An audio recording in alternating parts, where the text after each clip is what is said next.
समन्ता चक्रवालेषु अत्रा गच्छन्तु देवता सद्धम्मं मुनिराजस्य शृण्वन्तु सग्गमुखदम् धम्मस्सवनिकालो अयं वदन्ता धम्मस्सवनिकालो अयं वदन्ता धम्मस्सवनिकालो अयं वदन्ता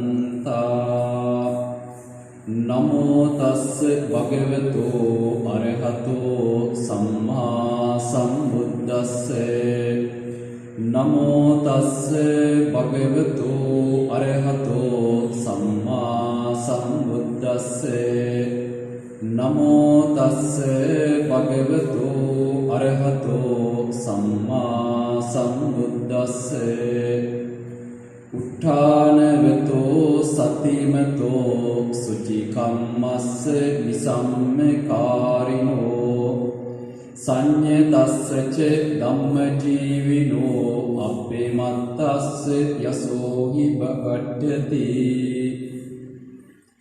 धर्म श्रवणाभिलाषी वासनावन्ते पिंमुनि अद मे पिंबरे विसाखपुर पसोत्सव पोए दवसेहि पिंवत ඔබ අප සෑම දිනම සූදානම් වන්නේ ලෝතර බුදුරජාණන් වහන්සේගේ සම්බුදු තෙමගුල සැමරීම සඳහා වෙන වර්ෂවලදී අපි මේ සම්බුදු තෙමගුල ඊටමත් උත්කර්ෂවත් අන්දමින් ලෝකයේ පුරාම සිදු කරනු ලබනවා. නමුත් මේ වර්ෂය තුල අපට ඒ කටයුතු ඒ ආකාරයෙන්ම සිදු කිරීමේ නොහැකියාවක් පවතිනවා. ඒ නිසා තමයි අපි ප්‍රතිපත්ති පූජාවට මුල් තැනක් දෙමින් මෙවර වෙසක් උත්සවයේ සැමරීමට සූදානම් වන්නේ. විශේෂයෙන් කොළඹ ආනන්ද විද්‍යාලයේහි වෙසක් උත්සවය නිමිති කරගෙන අපි බොහෝ වැඩ කටයුතු වැඩසටහන් සංවිධානය කරනු ලබනවා. නමුත් මේ වර්ෂය තුල ඒ සියල්ලගෙන්ම බැහැර වෙන්නට අපට සිදු වෙලා තිබෙනවා. නමුත් අපි කල්පනා කළා විද්‍යාලීය ප්‍රවෘත්ති විකාශන ඒකකය මගින් මේ ආකාරයෙන් අන්තර්ජාලය ඔස්සේ ධර්ම දේශනාවන් සිද්ධ කරලා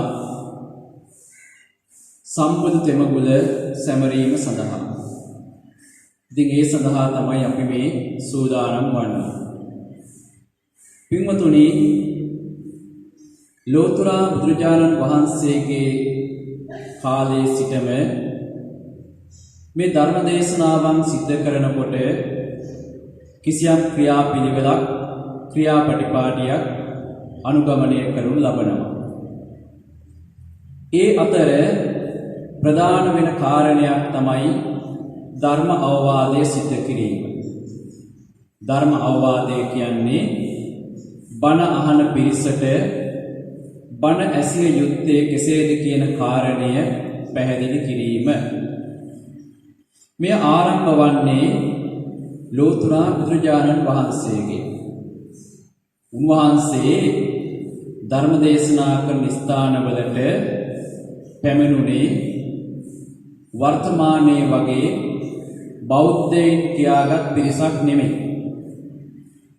ඒ අය පැමිණුනේ භාග්‍යවතුන් වහන්සේ බුදුරජාණන් වහන්සේ සුද්ධෝදන රජතුමාගේ පුත් කුමාරයා සිදුවත් තවුසා මේ කියන ආශ්චර්යමත් පුද්ගලයා කවුද කියලා බලා ගැනීමේ අභිලාෂයෙන් තමයි ඒ අය බුදුහාමුදුරුවෝ බැහැ දකින්න පැමිණුනේ. එහෙම පැමිණුණාට පස්සේදී ඒ අය ධර්ම ශ්‍රවණය කිරීමක් සිද්ධ කළේ නැහැ. උන්වහන්සේගේ ගමන් විලාසය, උන්වහන්සේගේ දේශනා විලාසය වාන්සේ කරපු යම් යම් ආශ්චර්යමත් ක්‍රියාවන් මේ පිළිබඳව තමයි මේ අය සාකච්ඡා කළේ. එතකොට එහෙම පිරිසකට ධර්ම දේශනා කරන්න කලින් උන්වහන්සේට සිදු වුණා මේ පිරිස එක අරමුණකට ගැනීම. අන්න ඒ සඳහා තමයි මේ ධර්ම අවවාදය කළේ. ඉතින් අපි වර්තමානයේදී ධර්ම දේශනාවකට කලින් ධර්ම අවවාදය බොහොම කෙටියෙන් හෝ ඒ පිළිබඳව සිහි කිරීමක් සිද්ධ කරනු ලබනවා. ඉතින් ලංකාවාසී ලෝකවාසී ඔබට බණ අහන්නේ කොහොමද කියලා අමුතු පැහැදිලි කිරීමක් අවශ්‍ය නැහැ කියන කාරණයයි සිතුවිල්ලේ මම පසුවන්නේ. නමුත් අපි එක කාරණයක් සිහියලවා ගත යුතු වෙනවා. ඒ තමයි මේ ධර්ම ශ්‍රවණයේදී කරුණු තුනක් සම්පූර්ණ වෙන්න ඕන. මොනවද මේ කරුණු තුන? සුනාත, ධාරේත, චරාත කියන කරුණු තුන. සුනාත කියලා කියන්නේ ශ්‍රවණය කිරීම. හොඳින් ඇහුම්කම් දීම සුනාත කියන කාරණය. ඊළඟ දෙවෙනි කාරණය කුමක්ද? ධාරේත, ධාරණය කර ගැනීම. කුමක්ද මේ ධාරණය කරගන්නේ? අර දේශනා කරන ලද, ඔබ ශ්‍රවණය කරන ලද ධර්මය හොඳින් මනසේ තැන්පත් කර ගැනීම, ධාරණය කර ගැනීම. ඊළඟට තුන්වෙනි කාරණය තමයි චරාත, චරත කියලා සඳහන් වෙනවා පාලි වචනය, හැසිරීම කියන එක. ධර්මයේ හැසිරීම. මේ ධර්මයේ හැසිරීම අවශ්‍ය කරන්නේ මොනවටද? ධර්මයේ හැසිරෙනවා කියන්නේ මොකක්ද? ප්‍රායෝගික ලෝකයේදී මේ ධර්මයෙන් වැඩ ගැනීම එය සිද්ධ කරන්නේ මේ අවස්ථාවේ නෙමෙයි. සමහර වෙලාවට තාපය කීපයකින් වෙන්න පුළුවන්. එහෙමත් නැත්නම් හෙට දවසේ වෙන්න පුළුවන්. ලබන සතියේ වෙන්න පුළුවන්, ලබන මාසෙ වෙන්න පුළුවන්. ඔබ මේ ශ්‍රවණය කළ, ඔබ ධාරණය කරගත්තු ධර්මය ප්‍රායෝගික ලෝකයේදී ක්‍රියාත්මක කිරීම. ප්‍රායෝගික ලෝකයේදී ධර්මය ක්‍රියාත්මක කරනකොට ඔබට පුළුවන්කම ලැබෙනවා ඔබේ ජීවිත සුඛිත මුදිත කරගන්නට. ඒ වගේම ඔබේ දෛනික ජීවිතයේ විවිධ ගැටලු විසඳා ගන්නට ඔබට පුළුවන්කම ලැබෙනවා.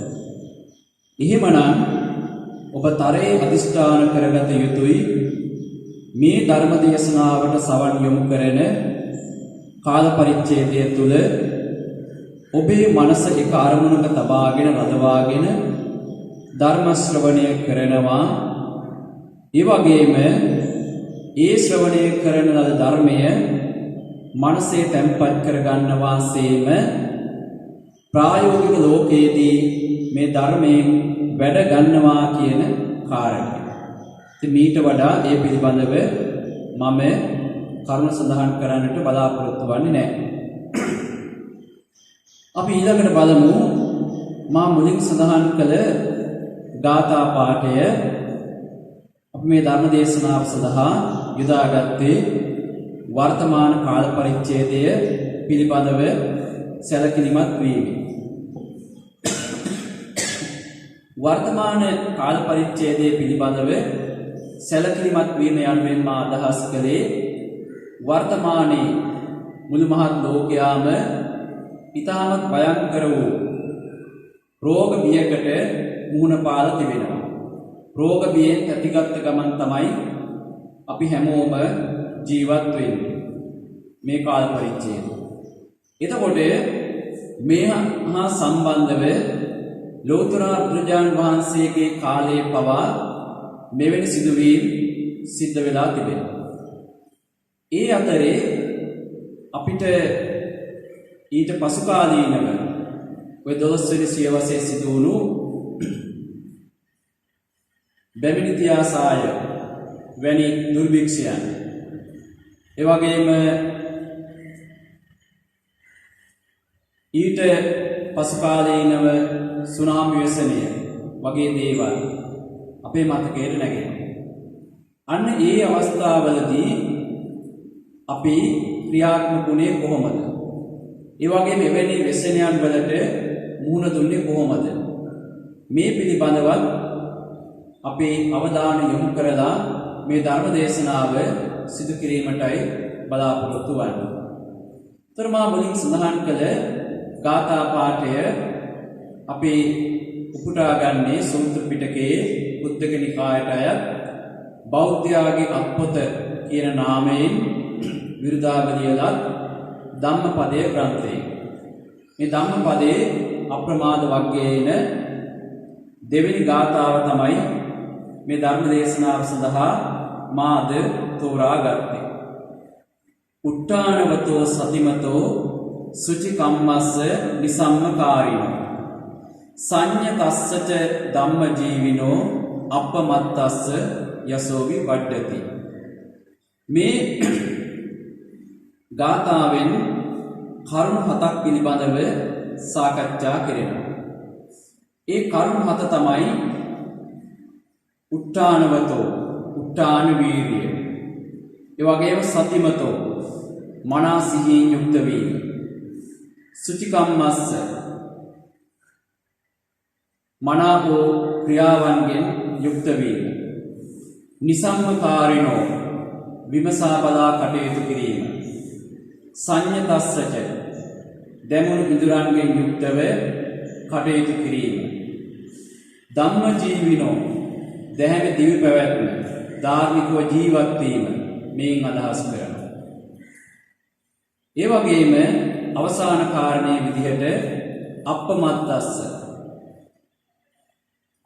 අප්‍රමාදී බව ප්‍රමාද නොවි කටයුතු කිරීම. මෙන්න මේ කියන කරුණු හත යම් කිසි පුද්ගලයෙකු තුල දකින්නට ලැබෙනවා නම් ඒ පුද්ගලයාගේ යසස කීර්තිය වර්ධනය වන බව තමයි ලෞතර බුදුරජාණන් වහන්සේ ධර්මයේ සඳහන් කරන්නේ. ඒ වගේම මේ ගාථාවෙන් පැහැදිලි කරන්නේ.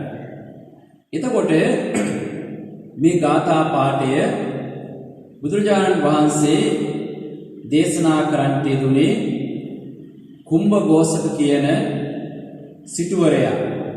එහෙම නැත්නම් කුම්භඝෝෂක කියන තරුණයා අරමුණු කරගෙන. උන්වහන්සේ මේ ගාථා පාඨය දේශනා කරන්නට එහෙම නැත්නම් මේ කරුණු පිළිබඳව ඉදිරිපත් කරන්නට හේතු වුණේ බිම්බිසාර රජතුමාගේ බෑණනුවන් කෙනෙක් තමයි මේ කුම්භඝෝෂක කියන තරුණයා.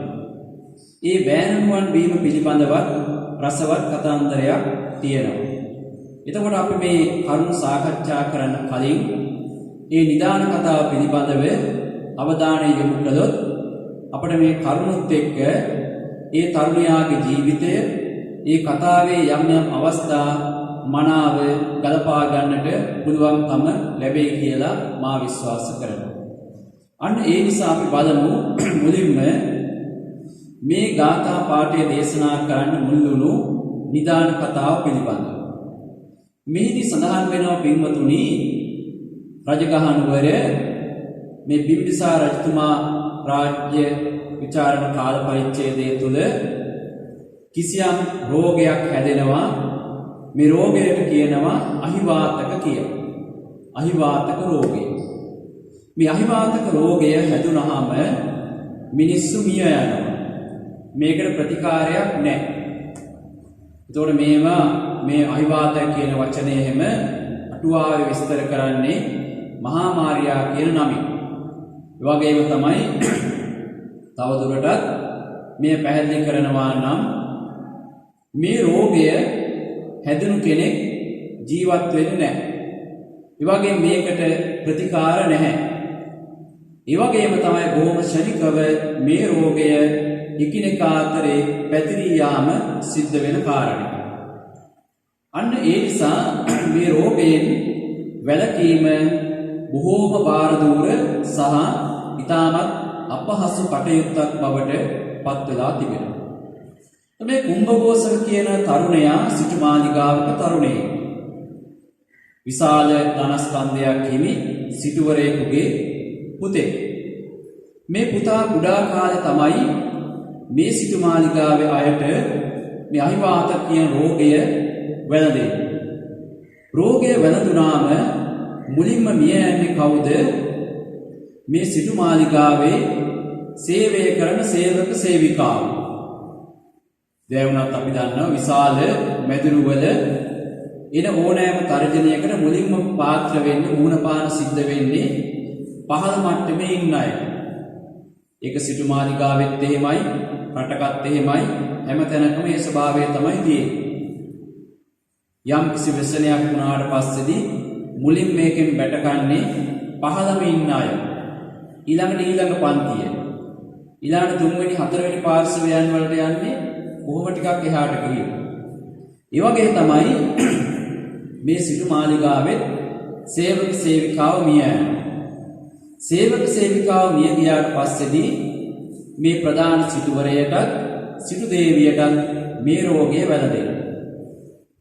මේ රෝගය වැළඳුනාට පස්සේ ඒ අය දන්නවා අපිට ජීවත් වෙන්න පුළුවන් කමක් ලැබෙන්නේ නැහැ. ඒ නිසා මොකද කරන්නේ? තමන්ගේ කුමාරයාට පුතාට කතා කළා ඈතින් ඉඳගෙන ආමන්ත්‍රණය කළා කියනවා ඔබ මේ රෝගයෙන් දිවි ගලවා ගන්න අවශ්‍යයි. කොහොමද ඔබ දිවි ගලවා ගන්නේ? සිටු මාලිගාව ඉදිරියට එන්න එපා. ඉදිරිපස් දොරටුවෙන් යන්න එපා. ඉදිරිපස වා කවුරු වලින් එහෙම නැත්නම් ජනෙල් වලින් ඔබ පිට වෙන්න එපා.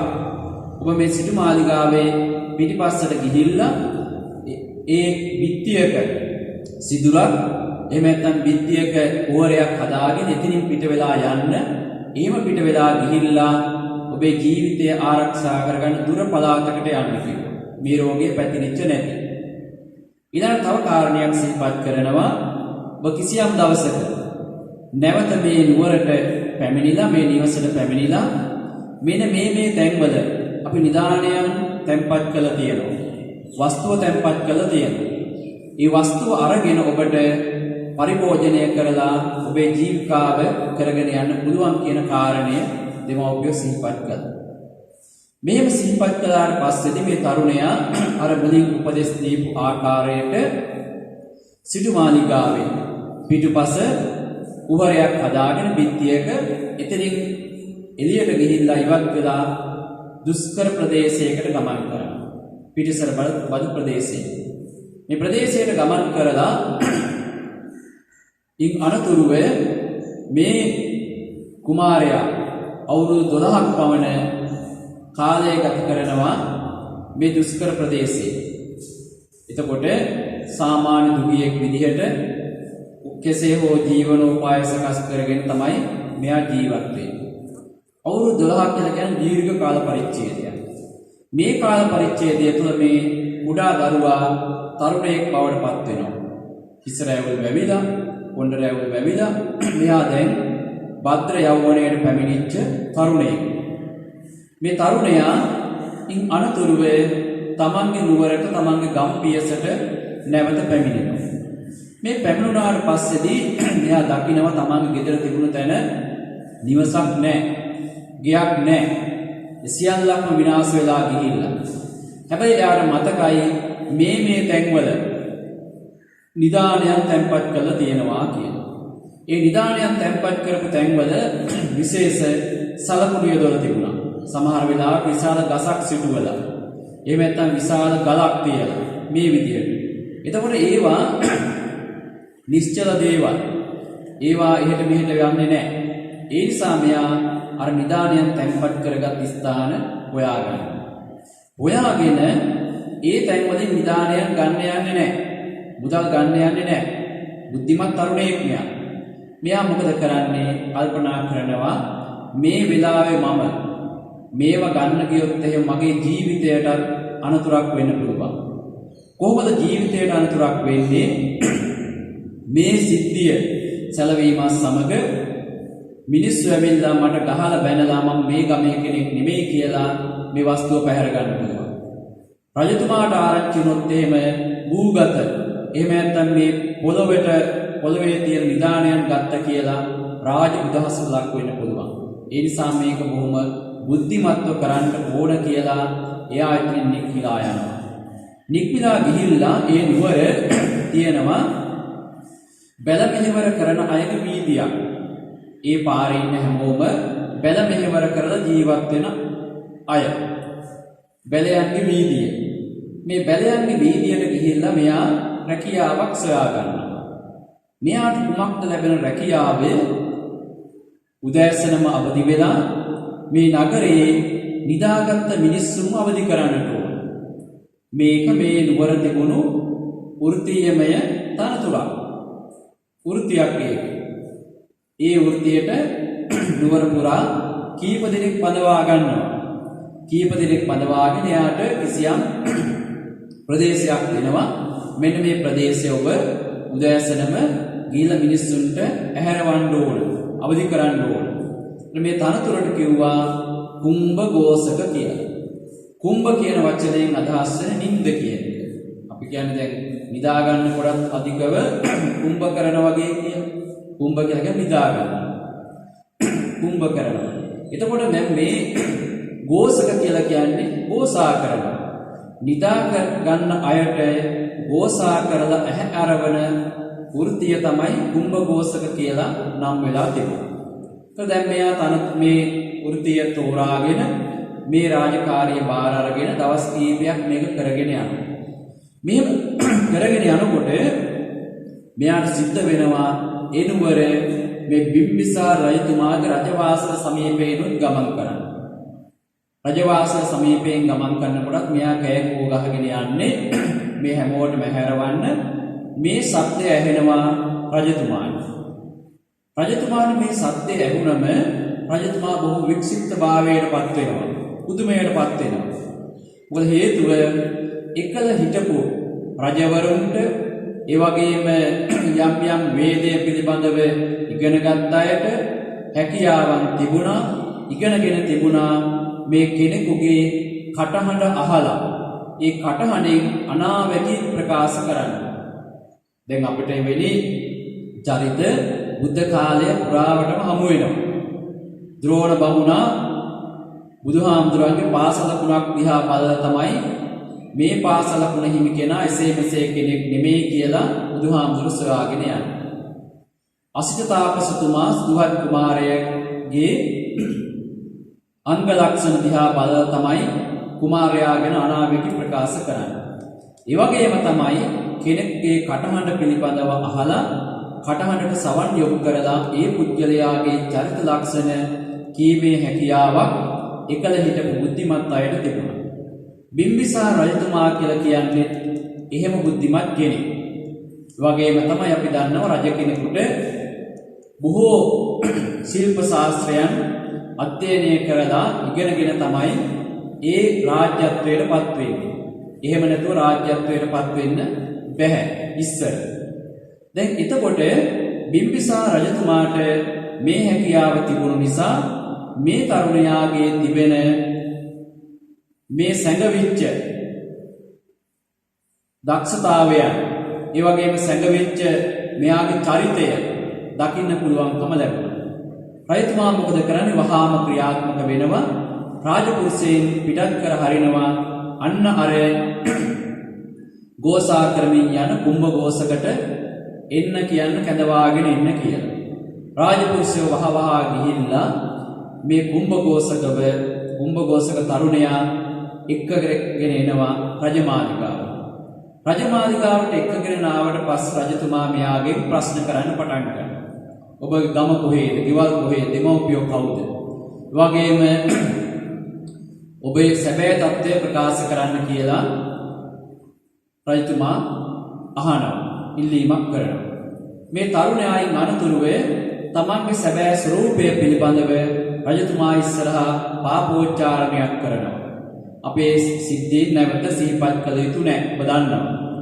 එතකොට මේ පාපෝච්චාරණය කරාට පස්සේදී රජතුමා සහ රාජපුරුෂේ සූදානම් යනවා මේ තරුණයා කියපු තමන්ගේ නිවස තිබුණ ස්ථානය. ගිහිල්ලා එතන තියෙන ධනය අර නිදානයන් සියල්ලක්ම ගොඩට අරගන්නවා. ගොඩට අරගත්තට පස්සේදී රජතුමාට පැහැදිලි වෙනවා මේ දුවර කාටවත්ම මේ තරම් ධනස්කන්ධයක් නැහැ.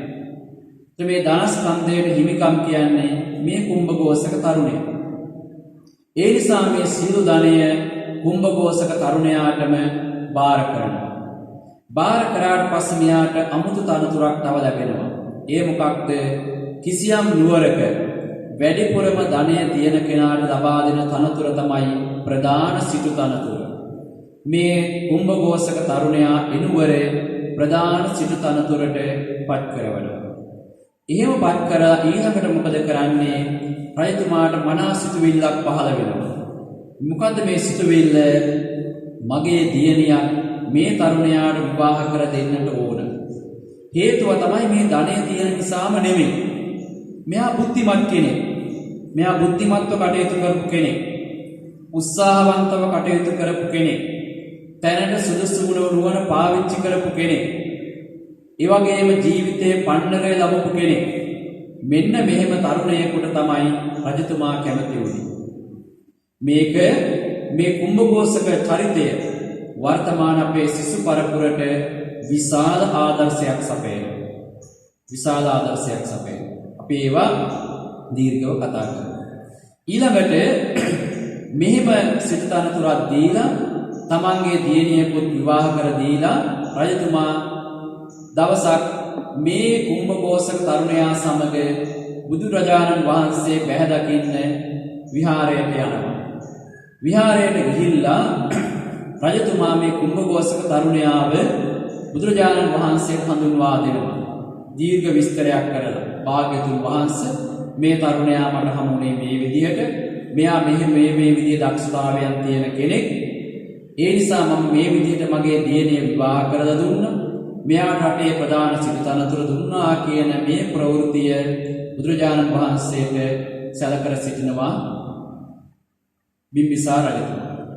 ඉන් අනතුරුව තමයි බුදුරජාණන් වහන්සේ මේ තරුණයාගේ ජීවිතය, මේ චරිත කතාව ඇගීමකට ලක් කරලා මෙවැනි අයගේ යසස කීර්තිය වැඩෙන බව බුදුහාමුදුරෝ දේශනා කරනවා.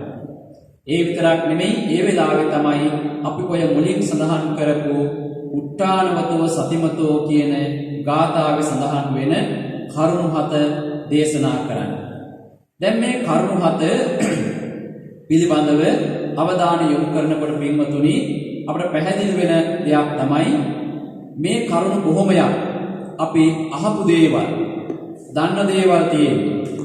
මේ දන්න අහපු කරුණු තමයි තියෙන්නේ. හැබැයි ඒ පිළිබඳව අපි දැඩිසේ හිතන්නේ මතන්නේ නැහැ, කල්පනා කරන්නේ නැහැ. ඒක වචනේ අදහසින් පමණයි අපේ ජීවිතයට එකතු කරගෙන තියෙන්නේ.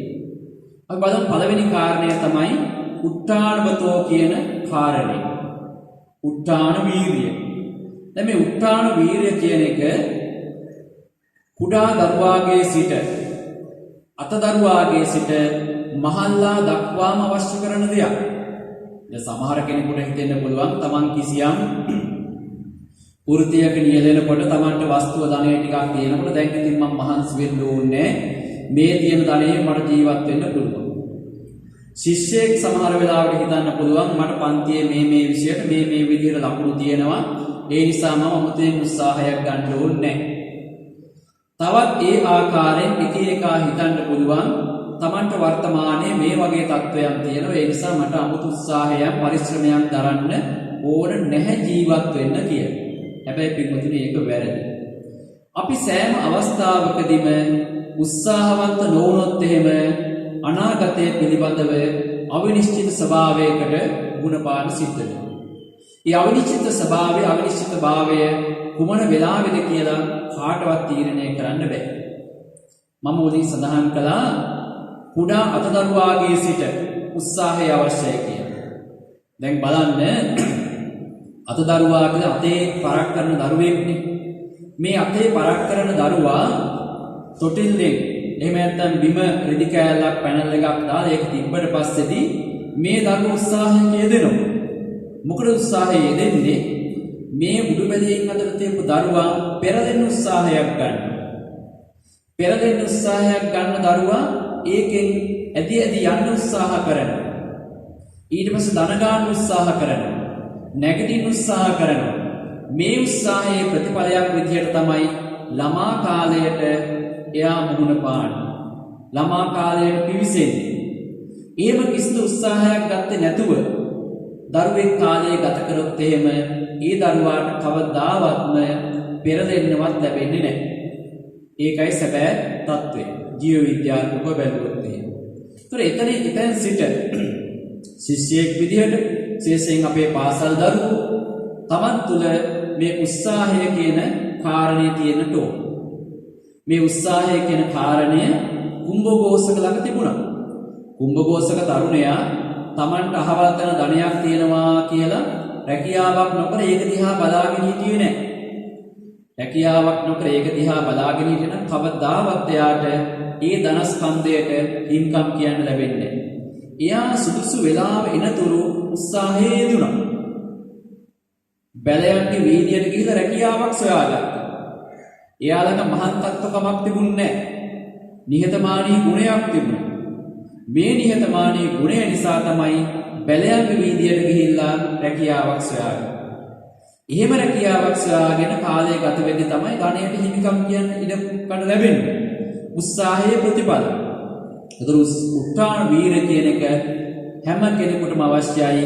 කිසියම් කාර්යයක් ආරම්භයේ සිට අවසානය දක්වාම ඒ උත්සාහ වීර නොතිබුණොත් එහෙම තමන්ගේ අරමුණ කරා ගමන් කරන්න පුළුවන්කම ලැබෙන්නේ. ඒ වර්තමානයේ අපි දකිනවා සමහර අවස්ථාවල තරුණ පිරිස වෙන්න පුළුවන්, වැඩිහිටි පිරිස වෙන්න පුළුවන් යම් යම් කාර්යයන් ආරම්භ කරනවා. මොනවා හෝ බාධකයක් ආපු ගමන්ම ඒ ආපු බාධකයත් එක්ක අර කාර්ය නතර කරනවා. අනේ මේක හරියන්නේ නැහැ, මේක කරන්න බෑ කියලා. හැබැයි පින්වත්නි ලෞතර බුදුරජාණන් වහන්සේ අවුරුදු 6ක් දුෂ්කර ක්‍රියා කළා. සාරාසන කල්ප ලක්ෂයක් පාරමී දම් පූර්ණය කළා. පාරමිතා පිරුවා. මේ විදිහට තමයි උත්සාහවන්ත උනේ. උත්සාහයක් හැරියේ නැහැ. එහෙමනම් එවැනි උදාාර චරිත වලින් මේ උත්සාහවන්ත වීම කියන කාරණය අපිට ළඟා කරගන්න පුළුවන්. දැන් මේ අවස්ථාවේදී මේ අතීත චරිත ගැන මතක් කරනවා වගේම වර්තමාන චරිත කීපයක් මට මතක් වෙනවා. අපි මේ චරිත පිළිබඳව සඳහන් කරන්න ඕන. ඔබ අහලා ඇති ජපානයේ පෙළ පොතකට අපේ ලංකාවේ තරුණයෙකුගේ චරිත කතාව ගිහින් තිබෙනවා. කරුණාසේ. එතකොට එයා තමන්ගේ ඒ ඉදිරිපත් වෙච්ච තරගයෙන් අවසන් වෙන තුරුම ඒ කාර්යය දුනා. උත්සාහයක් හරියේ නැහැ. හැබැයි අර එදා ජයග්‍රහණය කරපු අයට වඩා එයාගේ නම වර්තමානයේ ලෝකයේ පුරාම තියෙනවා. රටක ළමා පරපුර භාවිතා කරන පෙළ පොතකට නම ඇතුළත් වෙනවා කියලා කියන්නේ බොහොම සීමිත පිරිසකට ලැබෙන දෙයක්. එයාට ලැබුණා. ඒ වගේම තමයි වර්තමානයේ මම මේ ඊයේ පෙරේද සිද්ධියක් ඔබට සිහිපත් කරන්නම්. අපේ කොළඹ ආනන්ද විද්‍යාලයේම දරුවෙක් හිටියා. මේ දරුවා 2004 වර්ෂයේ සුනාමි වැසෙන අවස්ථාවේදී මෙයාට අවුරුදු 6යි. සුනාමි වැසෙන එනකොට මෙයා සුනාමි වැසෙනට අහු වෙනවා. අහු වෙනා දවස් එකමාරක් විතර දර කොටයක් අල්ලගෙන මුහුදු රළ සමග ජල කඳ සමග සටන් කරනවා. මේ සටන් කරද්දී මෙයා උත්සාහය ඇතරියේ නැහැ. එයාට අරමුණක් සිහිපත් වුණා. මොකක්ද අරමුණ? මට දැන් මේ සුනාමි වැසෙන සිද්ධ වෙන්නේ දෙසැම්බර් මාසෙ. ජනවාරි මාසේ පාසලට අලුතෙන් ළමයි ඇතුළත් කරගන්නකොට දෙක වසරේ ශිෂ්‍යයෙක් විදිහට ඒ උත්සව සභාවේ කතාවක් තියෙනවා. මේ කතාව මම කොහොම හරි කරන්න ඕන. අර පොටේ එල්ලිලා ඉන්නකොට යාට මතක් වුණේ මොකක්ද? අර පාසලේ තව මාසෙකින් කරන්න තියෙන කතාව. ඒ කතාව කරන්න නම් මම ජීවත් වෙන්නට ඕන. ඒ නිසා මේ උත්සාහය මට අත්හරින්න බෑ. එයා උත්සාහය අත්හැරියේ නැහැ. උත්සාහය අත්හැරියේ නැතුව ඉඳලා ජීවිතය බේරාගෙන ඉන් අනතුරුව මාස කිහිපයකට පස්සේ පාසල් ආරම්භ කරාට පස්සේදී අර එක වසරක ළමයි ගන්නකොට කතාව ඉදිරිපත් කරනවා. ඉන් අනතුරුව විශිෂ්ට ආකාරයෙන් තමන්ගේ අධ්‍යාපනය හදාරාගෙන පැමිණෙනවා. පැමිණිලා විශිෂ්ට ආකාරයෙන් එයා සමත් වෙනවා සාමාන්‍ය පෙළ. උසස් පෙළ විභාගයේ සමත් වෙනවා. විශ්වවිද්‍යාලයට ඇතුළත් වෙනවා. පාසලේ ප්‍රධාන ශිෂ්‍ය විධායක තනතුරට මෙයා පැමිණෙනවා. පාසලේ වසරේ කීර්තිමත් ශිෂ්‍යයා බවට පත් වෙනවා. මෙන්න මේ කටයුතු සියල්ලක් මෙයා පසු කරගෙන යන්නේ කොහොමද? අර කියන උත්ථාන වීර්යයෙන් කටයුතු කරපු නිසා. දැන් මේ ගිය සතියේ අපට අහන්න ලැබුණා සාමාන්‍ය පෙළ ප්‍රතිඵල පිළිබඳව. ඉතින් අන්තර්ජාලය තුළ මම කිසියම් සිදුවීමක් දැක්කා. ඒක තිබුණේ කුමක්ද? එක දරුවෙකුට උදා කාලෙම තමන්ගේ අම්මා හිමි වෙනවා. ඊට පස්සේ තාත්තත් අහිමි වෙනවා. හැබැයි මේ දරුවා ආත්තම්ම ළඟ හැදෙන්නේ. ආත්තම්ම ළඟ හැදෙනවා මෙයා ඉගෙන ගන්න දක්ෂයි, උත්සාහයක් හැරියේ නෑ අම්ම නෑ කියලා. තාත්තා නෑ කියලා උත්සාහයක් හැරියේ නෑ. මෙයා බොහෝම දුෂ්කර බාධක එක්ක ඇවිල්ලා සාමාන්‍ය පෙළ විභාගයෙන් A9ක් විදියට සමත් වෙනවා. ඒ සාමාර්ථ විශිෂ්ට සාමාර්ථ 9ක් ලබාගෙන සමත් වෙනවා. ඒතකොට මේ චරිත සැප පහසුකම් එක්ක ආපු චරිත නෙමෙයි. බොහොම උත්සාහවන්තව කැපවීමෙන් ක්‍රියා කරපු චරිත. ඔබේ චරිතයත් අන්න ඒ වගේ උත්සාහවන්තව ක්‍රියාත්මක වෙන්නට ඕන. ඒ කාරණේ උත්ථානවතෝ කියන කාරණය. ඊළඟ දෙවෙනි කාරණය තමයි සතිමතෝ. මේ සති කියන වචනය ධර්මානුකූලව විග්‍රහ කරද්දී අපිට හමු වෙනවා අභිධර්මයට අයත් චෛතසික 52ක් තියෙනවා. මේ චෛතසික 52 කුසල චෛතසිකයක් විදිහට තමයි සති සිහිය කියන එක ඉදිරිපත් වෙන්නේ. එතකොට මේ සිහිය කියන එක කොටස් දෙකකට බෙදෙනවා. එකක් තමයි අපිලාහන, අනික උපගන්හන. මේ අපිලාහන කියලා කියන්නේ අපට සිහියට නැගෙන දේවල් එහෙම නැත්නම් මතකයන් රඳවා ගැනීම. අපිලාහන කියලා කියන්නේ ධර්මානුකූල. උපගන්හන කියලා කියන්නේ ඒ සිහියට නැගිච්ච දේවල් රඳවාගෙන ඒව ක්‍රියාත්මක කරවීම. දැන් මේකේ ගැඹුරු අර්ථයක් තිබෙනවා. නමුත් අපි ඒක සරලව තේරුම් කරගමු. සිහිය කියලා කියන්නේ හැමෝටම අවශ්‍ය දෙයක්. සිහිය නැතුව කිසිම කටයුත්තක් කරන්න බෑ. දැන් භාවනාවේදී එහෙම මේ සිහිය පිළිබඳව විශේෂයෙන් කතා කරනවා. දැන් කුඩා දරුවෙකුට, පාසල් ශිෂ්‍යයෙකුට, තරුණයෙකුට, තරුණියකට, මැදි වයසේ කෙනෙකුට, වැඩිහිටි කෙනෙකුට මේ හැම කෙනෙකුටම දෛනික ජීවිතයේදී සිහිය කියන එක ඉතාමත් වැදගත් වෙනවා. අසිහියෙන් කටයුතු කරන්න බෑ. තමන් කිසියම් කාර්යයක් සිදු කරනකොට ඒ පිළිබඳව මනසෙත් තියෙන්නට ඕන මම දැන් මේ කාර්යයයි සිද්ධ කරන්නේ කියලා. එහෙම නැති වුණොත් එහෙම අපි අසාර්ථක වෙනවා. දැන් ගමන් කරනකොට මම දැන් ගමන් කරනවා. මම දැන් ඉන්නේ මහපාරේ. ඒ වගේම මම දැන් ඉන්නේ මුළු තැන්ගේ. මම මේ ඉයුම් පියුම් කටයුතු කරන්නේ. මම මේ වාහනයක් පදවන්නේ. ඒ වගේ සෑම ක්‍රියාවක්ම සිද්ධ කරද්දී ඒ පිළිබඳව මනා සිහියකින් යුක්තව ඔබ ක්‍රියාත්මක විය යුතු වෙනවා. ඒ තව කාරණයක්. සිහිය කියන්නේ. ඉතින් මේට වඩා දීර්ඝව ඒ පිළිබඳව පැහැදිලි කරන්න බලාපොරොත්තු වෙන්නේ නැහැ. ඊළඟට තුන්වෙනි කාරණය තමයි සුචිකම්මස්ස. සුචිකම්මස්ස කියලා කියන්නේ ක්‍රියාවන්, මනා වූ ක්‍රියාවන්ගෙන් යුක්ත වීම. මේක කොටස් දෙකකට බෙදෙනවා. කාය කර්ම, වචී කර්ම කියලා. කාය කර්ම කියලා කියන්නේ අපි කය මෙහෙයවලා සිදු කරන ක්‍රියාවන් තුනක් තියෙනවා. අකුසල ක්‍රියාවන්. අන්න ඒවයි ඈත් වීම. කාය කර්ම. මොනවද? ප්‍රාණඝාතය, අදත්තාදානය, කාම මිත්‍යාචාරය. වචී කර්ම විදිහට වචනයෙන් සිදු කරන අකුසල් හතරක් තියෙනවා. බොරු කීම, කේලාම් කීම, පරුෂ වචන කීම, හිස් වචන කීම. මේවයි ඈත් වීම. ඒතර කිසියම් පුද්ගලයෙකුගේ චරිතය කායික වශයෙන් ගත්තම එයා ප්‍රාණඝාතයෙන් තොරයි නම්, අදත්තාදානයෙන් තොරයි නම්, කාම මිත්‍යාචාරයෙන් තොරයි නම් එයාගේ කීර්ති යසස වර්ධනය වෙනවා. මේ කියන කාර්යයන් කරන කෙනෙකුගේ කීර්තිය වර්ධනය වෙන්නේ නැහැ. එයා පිළිබඳ අපකීර්තිය තමයි පැතිරිලා යන්නේ.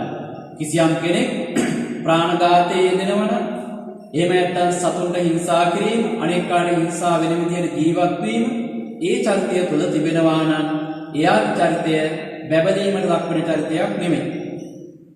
ඒ වගේම තමයි අදත්තාදානය, සොරකම් කිරීම, කාමීත්‍යාචාරය. මේවා පිළිබඳව මම හිතන්නේ දීර්ඝව පැහැදිලි කර යුතු නැහැ, ඔබට අවබෝධයක් ලැබෙනවා. ඒ වගේම තමයි වචනයෙන් සිදු කරන දේවල්, අකුසල කර්ම. වචනයෙන් සිදු කරන අකුසල කර්ම බොරු කීම, කේලාම් කීම. දැන් බලන්න කිසියම් කෙනෙක් සත්‍ය වචනයෙන් ඈත් වුණොත් එහෙම මුළු මහා සමාජයේ පුරාම එයා පිළිබඳව තියෙන විශ්වසනීයත්වය ඛණ්ඩණය වෙලා යනවා. එයා පිළිබඳව මිනිස්සු විශ්වාසයෙන් කතා කරන්නේ නැහැ. එයා පිළිබඳව මිනිස්සු ප්‍රසාදකයෙන් කතා කරන්නේ නැහැ. එහෙමනම් ඒ වචනයෙන් සිදු කරන අකුසල් හතරෙනුත් අපි ඈත් වෙන්නට ඕන. මේකට තමයි සඳහන් කරේ සුචිකම්මස්ස කියලා. දැන් නිසම්මකාරිනෝ. නිසම්මකාරිනෝ කියලා කියන්නේ විමසා බලා කටයුතු කිරීම. අපි විමසීමෙන් තොරව, විචක්ෂණශීලීභාවයෙන් තොරව කටයුතු කරනවා නම් එවැනි අවස්ථාවල අපිට බොහෝ කරදර බාධක වලට මුහුණ පාන්නට සිදු වෙන්න පුළුවන්. මොකද හේතුව බොහෝ වෙලාවට වර්තමාන සමාජයේ වේවා අතීත සමාජයේත් එහෙමයි මිනිස්සු විචක්ෂණශීලී භාවයෙන් විමසා බලා කටයුතු කිරීමෙන් තොර වූ තැන බොහෝ කරදර බාධක වලට මුහුණ පාලා තිබෙනවා. ශනික තීරණ ගැනීම තුලින් විමසා බලා කටයුතු නොකිරීම තුලින් ඒවට උදාහරණ වර්තමාන සමාජය තුල උනොත් අපිට බොහෝ සෙයින් ගන්න පුළුවන්. බොහෝ දිනා රැවටිලි වලට ලක් වෙනවා. කිසියම් කෙනෙක් කියන වචනය එහෙම නැත්නම් ප්‍රකාශ කරන දේ පිළිබඳව දැඩි තක්සේරුවක්, අතිතක්සේරුවක් තියාගෙන තමන් ක්‍රියාත්මක වෙනවා. විමසන්නේ බලන්නේ නැතුව අපේ සමාජයේ හැසිරෙන අවස්ථා තියෙනවා. විශේෂයෙන් බලන්න දැන් මේ තරුණ පිරිසට, විශේෂයෙන් අපේ පාසල් දරුවන්ට ඔබ සමාජයේ සෑම අවස්ථාවකදීම විචක්ෂණශීලී වෙන්නට ඕන. විමසා බලා කටයුතු කරන්න ඕන. ඒක මේ සත්ත්ව ලෝකයේ පුරාම තියෙන දෙයක්. මිනිස්සු තුළ විතරක් නෙමෙයි. දැන් අපි දන්නවා සත්ත්ව ලෝකයේ තුල සතුන් සමහර වෙලාවට බොහොම බුද්ධිමත්ව ක්‍රියාත්මක වෙනවා. විමසා බලා කටයුතු කරන්න. කිසියම් ගොදුරක් දැක්ක ගමම ඩැහැ ගන්න යන්නේ නැහැ. එහෙම ස්වභාවයක් තියෙනවා. එතකොට දැන් එහෙම විමසා බලා කටයුතු නොකරන පස්සේදී එතෙන්දී ක්‍රියාත්මක වෙන තත්ත්වයන් අපි දැකලා තියෙනවා. දැන් ඔබ සමහර වෙලාවට නොදන්න ප්‍රදේශයකට යන්න පුළුවන්. නොදන්න ප්‍රදේශයකට ගිහිල්ලා එතෙන්දී ගඟක මූදක නාන්න වෙන්න පුළුවන්. වනාන්තරයක ගමන් කරන්න පුළුවන්. අපි කියපු ගමන් නොදන්න ප්‍රදේශයකට ගිහිල්ලා එතන ඒ විදිහට ක්‍රියාත්මක වෙන්නේ නැහැ. අපේ ගෙදර ගමේ වගේ. අපි විමසා බලන්නට ඕන. මේ ගඟේ එහෙම නැත්නම් මේ වැවේ මිනිස්සු නාන තැනක්ද? තව මිනිස්සු නානවද? එහෙම නාපු සලකුණු මෙතන තියෙනවද? අන්න එහෙම සොයලා බලලා තමයි අපේ ස්ථානයේ ජල ස්නානය කරන්නේ. වනාන්තරයකට ඇතුළු වෙනවා නම් මේ වනාන්තරයේ මිනිස්සු ගමන් කරන එකක්ද? දඩයක් කරු ඉන්න තැනක්ද? සර්පයෝ විසගෝර සතුන් සිව්පාවුන් ඉන්න තැනක්ද? එහෙම විමසා බලලා තමයි අපි කටයුතු කළ යුතු වන්නේ. එහෙම නොවුනොත් එහෙම සමහර වෙලාවට ජීවිතයෙන් පවා අපට සමුගන්නට සිද්ධ වෙනවා. ඒ නිසා ඕනෑම අයෙකුට මේ විමසා බලා කටයුතු කිරීම කියන එක අත්‍යවශ්‍යම කාරණයක් බවට පත් වෙලා තිබෙනවා. කුම්භඝෝෂක තරුණයා තුළ ඒ විමසා බැලීම බොහෝමත්ම තිබුණා. බොහෝ ආකාරයෙන් තිබුණා. එයා විමසා බලා තමයි කටයුතු සිද්ධ කළේ. දුරදිග බලා එයා කටයුතු කළා. ඒ චරිතයේ තියෙන ලක්ෂණ අපේ චරිතයට එකතු කර ගැනීමේ හැකියාව තිබෙනවා. ඒ වගේම තමයි සංයතස්සච. සංයතස්සච කියලා කියන්නේ මේ දැමුණු ඉඳුරන් නැති බව. අපේ ඉන්ද්‍රියන් දමනය වෙච්ච ඉඳුරන් වෙන්නට ඕන. අපි මේ දැමුණු ඉඳුරන් වලින් තොර වෙලා කිසිම ක්‍රියාවක් කරන්න බෑ. දැන් ඔබ බලන්න ඔබ නිවසේ කාල පරිච්ඡේදය ගත කරනකොට ඔබ කිසියම් ක්‍රියාවක යෙදෙනකොට ඔබ පන්ති කාමරයේ ගත කරනකොට ඔබ කාර්යාලයේ සේවය කරනකොට ඔබේ ඉදුරන් දමනය උනේ නැත්නම් ඔබට හරියාකාරව ඒ කාර්ය කරගන්න පුළුවන් කමක් ලැබෙන්නේ නැහැ. ඇස කන නාසය දිව ශරීරය මේ පංච ඉන්ද්‍රයන් දමනය කර ගැනීම අත්‍යවශ්‍යම වෙනවා. එහෙම නැත්නම් ඔබට සමාජයේ ජීවත් වෙන්න හරිම අමාරුයි. පාරේ ගමන් කරනකොට ඔබ දැනුණු ඉදරන් වලින් තොරව හිතුමතේ එහෙට මෙහෙට පැන පැන පාරේ ගමන් කරනවා නම් ඔබට වැඩි දුරක් යන්නට ලැබෙන්නේ නැහැ. ඔබ ගෙදර කිසියම් කාර්යයක් කරනකොට දමනය කරගත් ඉදරන් වලින් තොර වුණොත් එහෙම ගෙදර අනිත් අයට ඒක විශාල බාධාවක් වෙන්න පුළුවන්. වචනය භාවිතයේදී වෙන්න පුළුවන්. ශරීරයේ භාවිතයේදී වෙන්න පුළුවන්. ඔබේ කය භාවිතයේදී වෙන්න පුළුවන්. ඒ වගේම ඉන්ද්‍රිය භාවිතයේදී වෙන්න පුළුවන්. ඔබ ඇස පිළිබඳව අපි බලමු. අපේ ඇසින් දකින දේවල් පිළිබඳව සංයමයකින්, දමනයකින්, පාලනයකින් තොරව අපි ක්‍රියාත්මක වුණොත් එහෙම අපට ජීවිතය සාර්ථක කරගන්න පුළුවන් කමක් ලැබෙන්නේ. ඔබ මේ ඉන්ද්‍රියයන් වලට අරමුණු වන දේවල් වලට වහලෙක් බවට පත් වෙනවා. අන්න ඒ නිසා කෙනෙකුගේ යසස කීර්තිය වැඩෙන්න, වර්ධනය වෙන්න අතිශයින්ම බලපානවා දැමුණු ඉදරන් ඇති බව. ඊළඟ කාරණය තමයි ධම්මජීවිනෝ. ධම්මජීවිනෝ කියන එක දැහැමි දිවි පැවැත්ම. මේක ධර්මානුකූලව කොටස් දෙකකට බෙදෙනවා. මොනවද මේ කොටස් දෙක? එකක් තමයි අනගාരിക බව. ඊළඟට අගාരിക බව. අගාരിക ධම්මජීවිනෝ කියලා කියන්නේ මේ ගිහි ජීවිත ගත කරන අය තමන්ගේ ධනෝපායන ක්‍රම එහෙම නැත්නම් තමන්ගේ ජීවනෝපාය ධාර්මිකව සකස් කර ගැනීම අගාരിക ධම්මජීවිනෝ කියන්නේ. ඊළඟට මේකේ අනිත් පැත්ත අනගාരിക ධම්මජීවිනෝ. ඒ කියන්නේ පැවිදි භික්ෂුවක් වුණත් ඒ භික්ෂුවගේ සිව්පසය සපයා ගැනීමේදී එය ධාර්මික පැවැත්මක් වෙන්නට ඕන. ඉතින් මේ පිළිබඳව ලෞතර බුදුරජාණන් වහන්සේ දේශනා කරනවා භික්ෂුව ගමේ හැසිරිය යුත්තේ මල නොතලා රොන් ගන්නා බඹරුන් පරිද්දෙන් කියලා. දැන් බඹරු මීමැස්සෝ මලෙන් රොන් ගත්ත කියලා කාටවත් පේන්නේ නැහැ. මලට කිසිම හානියක් වෙලා නැහැ. දැන් ඔබ මේක සමීපව නිරීක්ෂණය කළොත් එහෙම දකින්න පුළුවන් සමහර වෙලාවට මීමැස්සෙක් එහෙම ඇවිල්ලා උදේට මලක් ළඟට ඇවිල්ලා මලේ වහන්න නැතුව පියාපත් විහිදමින් එහෙම නැත්නම් පියාපත් සලමින් තමයි මේ මලට කිට්ටු වෙලා මලේ රේණු අතරින් මල් පැණි උරා බොන්නේ. මලේ වාඩි වෙන්නේ නැහැ. ඒ මලට හානියක් කරන්නේ නැහැ. අන්න ඒ වගේ භික්ෂුව තමන්ගේ සිව්පසය සපයා ගැනීමේදී ගමේ අයට එහෙම නැත්නම් තමන්ගේ ගොදුරු ගමේ අයට හානියක් කරදරයක් වෙන්න බෑ. ඒක දැහැමි වෙන්නට ඕන. තමන්ගේ නැති ගුණ ප්‍රකාශ කරලා සිව්පසය ලබා ගැනීම බුදුරජාණන් වහන්සේ ප්‍රතික්ෂේප කරන දෙයක්. උතර ගිහි අයටත් එහෙමයි මේ ධම්මජීවිනෝ කියන එක තමන්ගේ දිවි පැවැත්ම සඳහා ජීවනෝපාය සඳහා යොදා ගන්නා ක්‍රමය ධාර්මික දිවි පැවැත්මක් වෙන්නට ඕන. වෙනදාමක් කරනවා නම් ඒ දැහැමි වෙනදාමක් වෙන්නට ඕන. ඒ වගේම කෘෂිකර්මාන්තය නම් ඒ දැහැමින් කරන කෘෂිකර්මාන්තයක් වෙන්නට ඕන.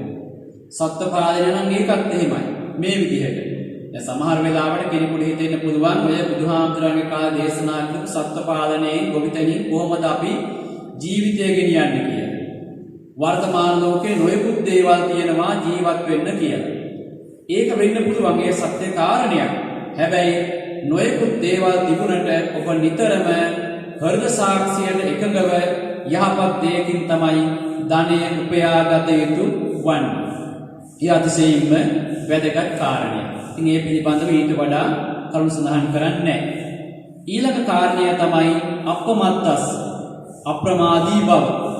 අප්‍රමාදී බව අමුතුවෙන් විග්‍රහ කළ යුතු නැහැ. අපි සෑම අවස්ථාවකදීම අප්‍රමාදීවම කටයුතු කළ යුතු වෙනවා. ඒක වර්තමානයේ ගොඩාක් වැදගත්. දැන් සමහර වෙලාවට අපිට උදේ හවස අහන්න ලැබෙන දෙයක් තමයි සමහර වෙලාවට දුරකථනයේ කතා කරාමත් කියනවා අනේ ස්වාමීන් වහන්සේ කරන්න දෙයක් නැහැ මේ කාලය නිකම්ම ගෙවිලා යනවා කියනවා. අපේ මේ කාලය හරි අපරාධ කියලා කියනවා. නමුත් මා විශ්වාස කරන විදිහට කිසිවෙකුගේ කාලය එහෙම අපරාධ වෙලා නැහැ. අපතේ ගිහිල්ලා නැහැ. මේ කිසියම් කාල පරිච්ඡේදයක් අපට ලබා දීලා තිබෙන්නේ අපේ නැති වෙච්ච යම් යම් ගුණ ධර්ම ඇති කර ගැනීම සඳහා.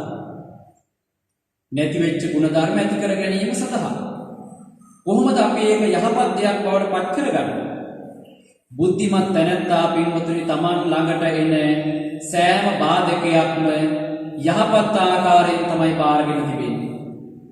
දැන් මේ ඇඳිරි නීතිය පවත්වන කාල පරිච්ඡේදය තුළ සමහර කෙනෙකුට හිතෙන්න පුළුවන් ගෙදර ඉඳලා එපා වෙලා කරන්න දෙයක් නැහැ කියලා.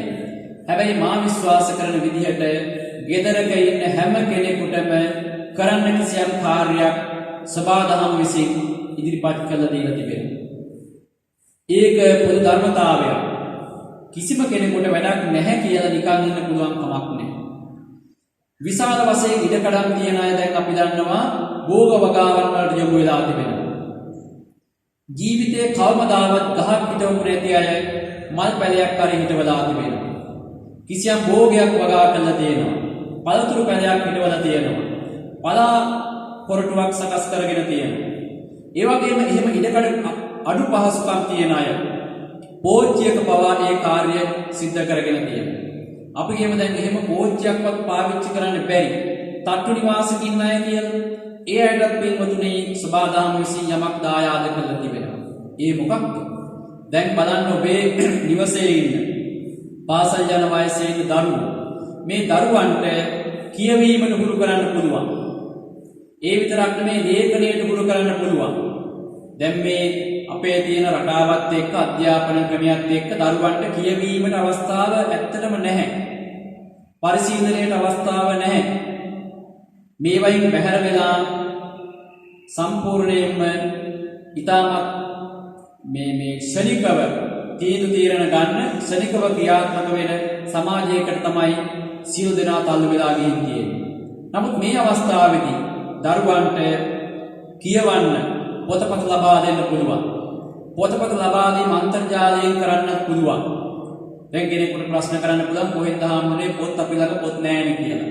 නමුත් අන්තර්ජාලය නිවැරදිව භාවිතා කරනවා නම් මේ ලෝකයේ තියෙන බොහෝ දේවල් ධර්මය වෙන්න පුළුවන්, කෘෂිකාර්මික ධර්ම වෙන්න පුළුවන්, සාහිත්‍ය වෙන්න පුළුවන්, ඉතිහාසය වෙන්න පුළුවන්. මේ හැම දෙයක්ම අපේ ඇඟිලි තුලට ගැනීමේ හැකියාව අද වෙනකොට තියෙනවා. කනගාටුවට කාරණයක් වෙලා තියෙන මේ අන්තර්ජාලයත් අපේ දරු පරපුර පවා භාවිතා කරන්නේ වැරදි ආකාරයෙන්. ඒ නිවැරදිව යොදාගත්තොත් එහෙම මේ ලෝකේ බොහෝ දේවල් අපට සිද්ධ කරන්න පුළුවන්කම තිබෙනවා. වර්තමානයේ අපි ධර්ම දේශනාවකට සූදානම් වෙනකොට ඒ සඳහා සූදානම් වන්නේ අන්තර්ජාලය හරහා. මේ ත්‍රිපිටකයම අන්තර්ජාලයට ඇතුළත් කරලා තිබෙනවා. ඊළඟ අපි ගත්තොත් එහෙම ළමා ලෝකයට ගිහිල්ලා ළමයින්ට අවශ්‍ය කරන ළමා පොත්පත් සියල්ලක්ම පාහේ අන්තර්ජාලය තුල තිබෙනවා. මාර්ටින් වික්‍රමසිංහ මහත්මයා පිළිබඳව, කුමාරතුංග මුනිදාස සූරීන් පිළිබඳව, මාල්සේකර මහත්මයා පිළිබඳව, ඒ වගේම විවිධ වියත් පඬිවරු පිළිබඳව මේ සියලුම චරිත කතා අන්තර්ජාලය තුල තිබෙනවා. ඔබේ දරුවාට වවන්න ඉඩකඩ නැත්නම්, මල් හිටවන්න ඉඩකඩ නැත්නම්, සෙල්ලම් කරන්න ඉඩකඩ නැත්නම් එයාලා දැනුමින් පෝෂණය කරන්න පුළුවන්කම තිබෙනවා. මේ කාල පරිච්ඡේදය තුළ චරිත කතා කීයක් නම් කියවන්න පුළුවන්. ඒ චරිත කතා ටික කියවලා ඒ චරිත කතා ටික දරුවාගේ වචනේ ලේඛනගත කළොත් එහෙම ඒක කිසියම් අවස්ථාවකදී සරලව ඉදිරිපත් කරපු මේ චරිත කතා මුද්‍රණය කරන්න පුළුවන්කම තිබෙනවා. ඒවයි යම් කිසි ව්‍යාකරණ දෝෂ තියෙනවා නම් ඒ වැඩිහිටියෙක් ලවා සකස් කරගෙන ඒ මුද්‍රණය කළා ළමා පරපුර අතරින් බෙදා හැරීමේ හැකියාවක් තිබෙනවා. කවි සින්දු ලියන්න පුළුවන් දරුවන්ට ඒවට අවස්ථාවක් දෙන්නට ඕන. ඒව ලියලා එකතු කරගන්න.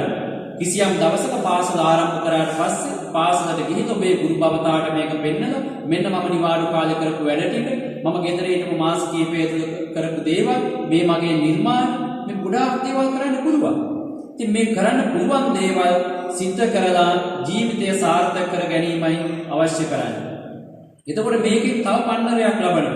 දැන් මේකත් මගේ අත්දැකීමක්. අපේ පන්සල රත්මලානේ මේ පන්සලාවට තරුණ පිරිසක් ඉන්නවා. මේ තරුණ පිරිස නිරන්තරයෙන්ම පන්සලහා බැඳිච්ච අය. ඒතර මේ අය මේ නිවාඩු කාල පරිච්ඡේදය තුල පන්සලේ ඇවිල්ලා විවිධ වැඩ කටයුතු වල යෙදෙනවා. මේ වැඩ කටයුතු වල යෙදෙද්දී පහුගිය දවසක අපි භෝග වගාවන් සිද්ධ කරනවා. මේ මිරිස් පැල මිරිස් ඇට තවන් දාලා තිබුණා. මේ තවන් දාපු මිරිස් ඇට ටික සති දෙකක් පමණ සාමාන්‍යයෙන් මිරිස් ඇටයක මේ පැලවෙන්න දින 12ක් 14ක් වගේ කාලයක් යනවා. මෙහෙම මේ මිරිස් පැල ටික අඟලක් වගේ උඩට එකහමාරක් වගේ උඩට ඇවිත් තිබුණ පෝච්චි කීපයක.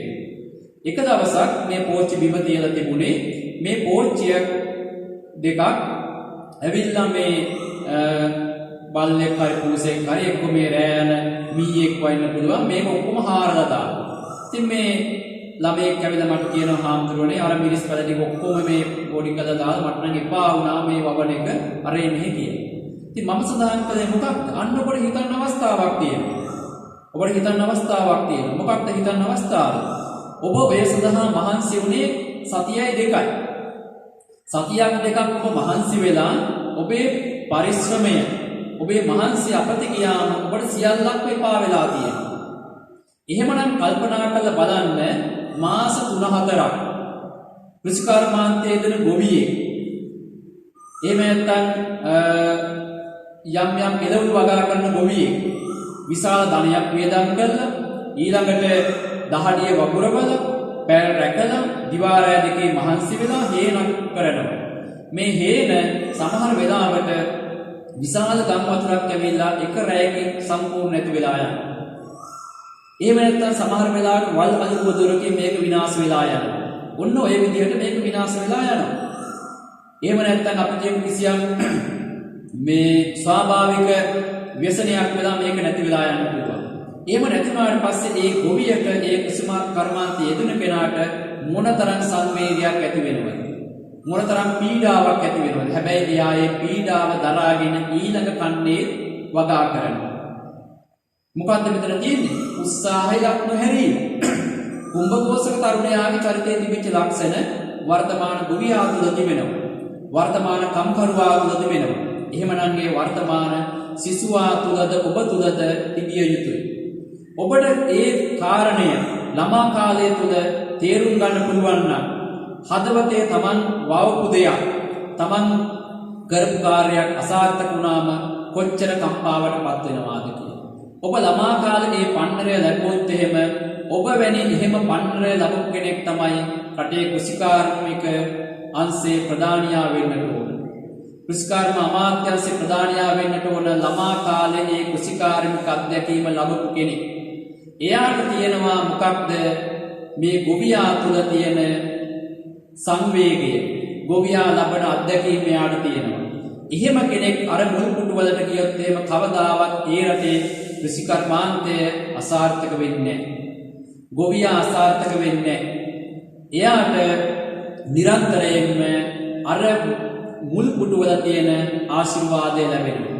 මේ මම සඳහන් කළ එක කාරණයක් විතරයි. රටේ හැම තැනකම ඉහළට යන අයට මේ පන්ති කාමරයේ විතරක් ඉගෙන ගන්න දරුවෝ නෙමෙයි ස්වාභාවික පරිසරය සමග ගහකොළ සමග සතා සිව්පාව සමග ගනුදෙනු කරපු දරු පරපුරක් තමයි ඉහළට ගමන් කළ යුත්තේ. මේක ගමේ පාසලේ පමණක් නෙමෙයි කොළඹ තියෙන ජනප්‍රිය පාසල් වලත් මේ ඇති විය යුතු තත්වයක්. මේ තත්වය ඇති වුණොත් එහෙම සාමාන්‍ය සමාජයේ සමග ඉහළ පුටුවල ඉන්න අයට ගනුදෙනු කිරීමේ හැකියාව තියෙනවා. අද අපි සමහර වෙලාවට ගන්නවා මාධ්‍ය තුලින් දකිනවා සමහර අය මාධ්‍ය ඉස්සරහට ඇවිල්ලා රටේ ප්‍රධානීන් ප්‍රකාශ කරන දේවල් මේ ගමේ වක්කඩක් ළඟ ඉන්න පුංචි දරුවෙක් වුණත් සිනා ගස්සන සුළු දේවල් තමයි ප්‍රකාශ කරන්නේ. කෘෂිකර්මාන්තය පිළිබඳව වෙන්න පුළුවන්, ගොවිතැන ගැන වෙන්න පුළුවන්, සත්ත්ව පාලනය ගැන වෙන්න පුළුවන්. නිසි අවබෝධයක් නැතුව ප්‍රකාශ කරන අදහස්.